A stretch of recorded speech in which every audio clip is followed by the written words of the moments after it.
Moin ihr Lieben, Moin. Schöne Grüße aus dem Norden von eurer Lieblingsband.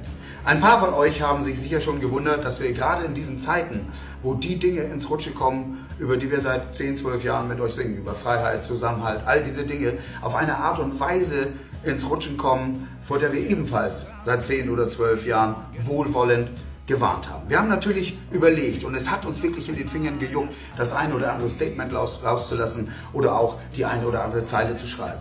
Wir haben uns eines Besseren besonnen und haben ein Lied geschrieben, was genau unsere Gedanken und auch unsere Sorgen diesbezüglich auf den Weg bringt. Am 21. Februar in diesem Jahr wird die Single erscheinen.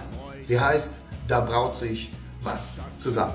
Und sie ist ein Teil eines im Herbst erscheinenden Albums, auf das wir uns jetzt schon freuen und mit der es dann richtig zu euch geht und wir wieder richtig zusammen feiern gehen. Da braut sich was zusammen, Freunde. Zack.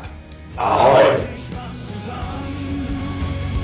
Dunkle Wolken ziehen